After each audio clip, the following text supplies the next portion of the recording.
नमस्कार दोस्तों, स्वागत है आपका हिंदी कहानियों में। दोस्तों, आज के इस वीडियो में हम बात करेंगे कि जेब में भरी हुई रिवॉल्वर लेकर गणेश उत्सव में क्यों पहुंचे थे डॉक्टर अंबेडकर। महार पहलवान भी थे साथ में।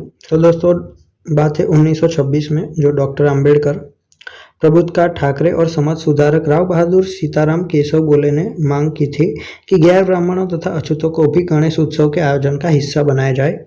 ये न्यूज़ आर्टिकल जनसत्ता का है, आप देख सकते हैं, जो कि रिटर्न किया है न्यूज़ डेस्क, एडिट है अंकित राज की तरफ से, जो कि सितंबर 21, 2023 को लॉन्च हुआ है।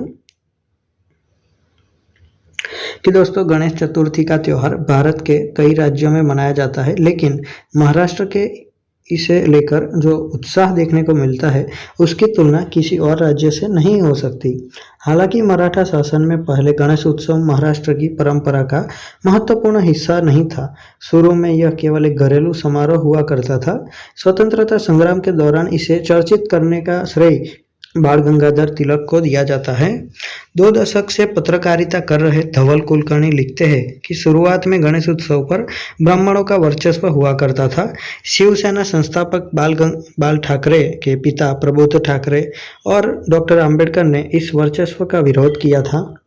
अपनी किताब ठाकरे भाव में कुलकर्णी लिखते हैं कि दादर में गणेश उत्सव का आयोजन सभी जाति के लोग के चंदे से किया जाता था, लेकिन इसके जो आयोजन समिति में ब्राह्मणों का वर्चस्व रहता था।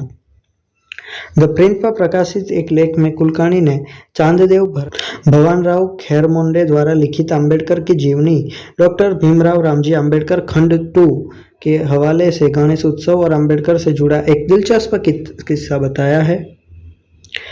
खैरमोंडे की किताब के मुताबिक एक बार गणेश उत्सव की आयोजन समिति ने डॉक्टर अंबेडकर को उत्सव के दौरान बोलने के लिए आमंत्रित किया।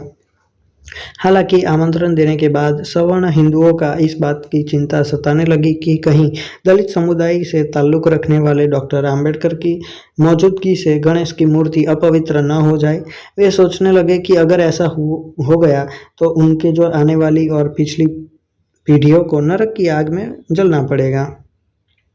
खैरमोंडे लिखते हैं कि दादर के अपर कास्ट हिंदुओं ने अंबेडकर को कार्यक्रम स्थल पर बोलने से रोकने के लिए साजिश रचना शुरू कर दिया। अंबेडकर को जान से मारने की धमकी मिलने लगी। इससे परेशान होकर उनके सहयोगियों ने कार्यक्रम में न जाने की सलाह दी, लेकिन इन्होंने ठान लिया था कि कार्यक्रम में जाना ही है। खैरमोंडे के मुताबिक अंबेडकर ने कहा था कि किसी न किसी को तो मरना ही है, फिर लड़ते हुए क्यों न मरे। रिवॉल्वर लेकर गणेश उत्सव में पहुंचे अंबेडकर। किताब की माने तो अंबेडकर अपने कोट की जेब में भरी हुई रिवॉल्वर लेकर समारोह के लिए रवाना हुए। उनके अंगरक्षक बलराम माने ने कुछ महार पहलवानों को भी बुलाया, जो कार्यक्रम स्थल पर अंबेडकर की सुरक्षा में खड़े रहे।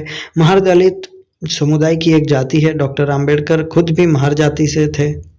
खैर, कार्यक्रम स्थल पर अंबेडकर के भाषण को बाधित करने से कुछ असफल प्रयास हुए थे, लेकिन उन्होंने अपना भाषण जारी रखा। कार्यक्रम में बोलते हुए अंबेडकर ने इस बात पर जोर दिया कि हिंदू समुदाय तब तक मजबूत नहीं हो सकता जब तक वह अपनी रूढ़िवादी धारणाओं को त्याग नहीं देता। अंबेडकर ने वहां मौजूद लोगों से ऊंची जातियों और अछूतों के साथ समान व्यवहार करने का आह्वान दिया।